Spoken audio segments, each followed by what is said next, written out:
Ranger and jump before that. So both of them on a nice little run here, doing pretty well overall.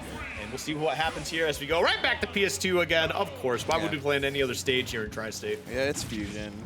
There's no counter picks. You know, I just need someone from out of state to show up here and just counter pick people to just out of not PS2 anytime. That's low-key, it's man. what the Stageless is built for. The Stageless is built to ban a PS2. Yeah, I know. It is what it is. Pretty solid start here for LemonTea. You know, them kind of doing their thing, playing a little bit patient here, waiting for their option or, you know, waiting for their opening, excuse me, to just kind of really open things up here. But the Squirtle game, pop it off just for a quick 28%. And it always feels like Noku puts the most time into Squirtle and Ivysaur. So when they get a chance to show the Squirtle off, like against fastballers, like Wolf, it can be really, really good to show. But especially with these back airs, the parry timing thrown off, and the down smash at ledge, switching immediately to Ivy. Ooh. Wow. Very, that was a little bit scary there. I mean, he got a little bit lucky just bouncing off the stage, but that could have certainly been a stock gone. And an up smash almost made a case for it as well. Charizard using their jumps just to get down safely. Dash attack, putting LemonTea off stage. The flamethrower coming out, trying to attack on a little bit more. Forward tilt? Yeah, unfortunately not going to get the hit they wanted. Yeah, but it's good always to throw out that contesting option, like with that back air. It's like, hey, respect my space. Let me come back to ledge, please. But man, LemonTea just doing what he does best. A lot of dashing movement, a lot of short hops, and it's almost like he's constantly moving in a circle with how his movement plays out, and it's just a matter of when the circle breaks that you have to call out. Like with that Wolf Flash. Sure, right? Yeah, I mean, hey, great mash out, but all right, man. But either way, all right, we got Noku getting the jab, 1, 2, 3. Putting out a little bit of extra damage here. Okay, side B's on the stage. Gets the weak hit, and it did give him some stage control, but actually popped him up right into the up air to take out that first stock. I mean, well played by LemonTea, I guess. I wasn't expecting that at all. Owen was able to get a couple fairs, but no grab, no follow-up into it. It's just looking for defensive options from Noku here, but it's finding plenty of single hits in order to convert that into a solid 50. And with this much rage, Squirtle can't take this kind of punishment for long. Ooh, the waterfall? There we go, the waterfall. Not going to be enough. It is a fantastic move. I've actually played against Apostle down at Xanadu a few times, and he's a big advocate for waterfall in general. It covers a lot of space. The hitbox is deceptively big, and it's just a multi-hit puts him right off stage again and again. It's actually not a bad option to go for. But look at this right here, man. Noku putting down the pressure, taking another stock immediately. Wow. Yeah, Squirtle combo into an Ivysaur edge guard. Not even a singular move, just the threat of Ivysaur down air, forcing an awkward recovery and a failed recovery out from LemonTea.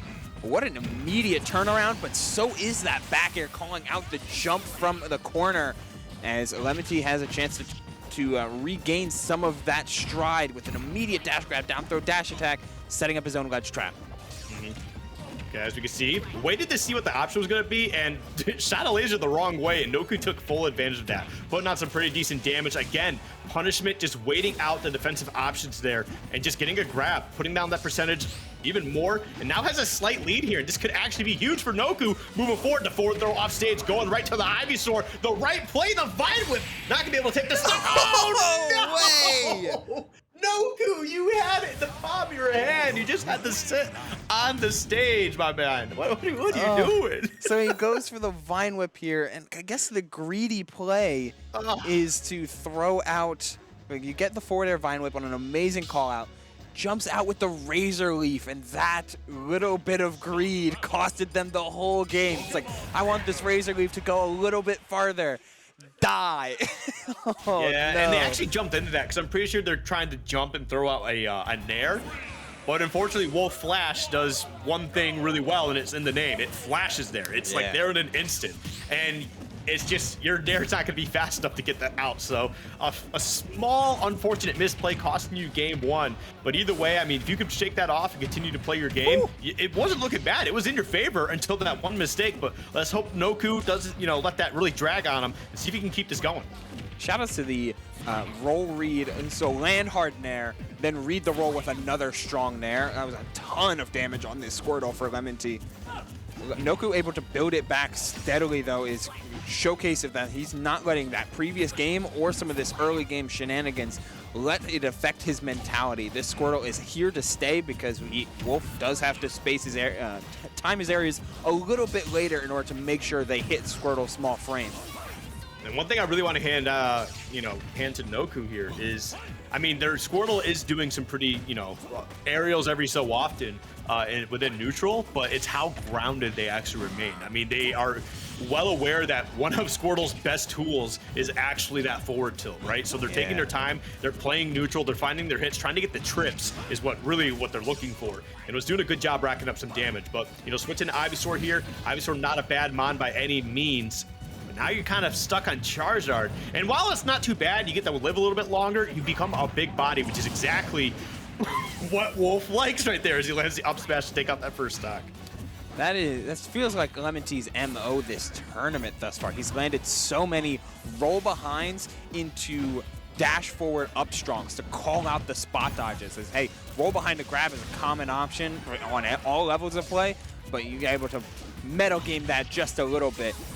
Almost reading the switch as well, but the up tilt was just a little bit too late. But this is LemonTea starting to groove a little bit, forcing all three Pokemon out in rapid succession, and these back airs are taking no prisoners.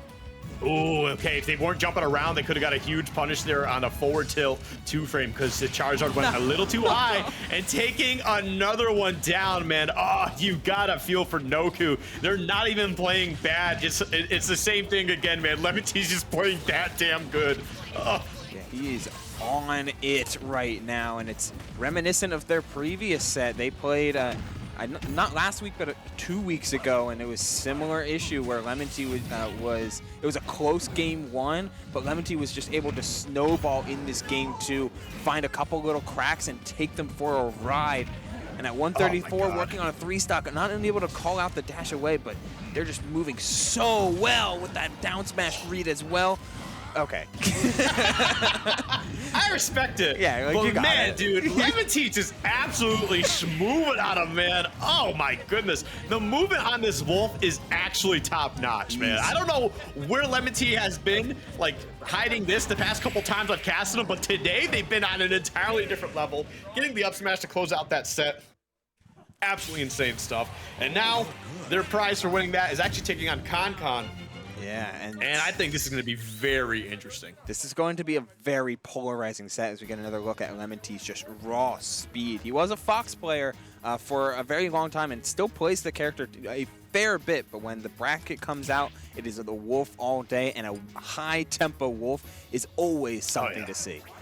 Yeah, it's definitely something interesting, too, when you see Fox players go to Wolf, because you tell me that makes a lot of sense for the way that they play. Yes. Definitely a lot of great movement options, a lot of great mix-ups as well. LemonTea, I don't know if you play fighting games, but you'd thrive out there, man. You better pick up a stick, brother. That's all I'm saying, because you should be out in those arcades. But yeah, no, honestly, great stuff.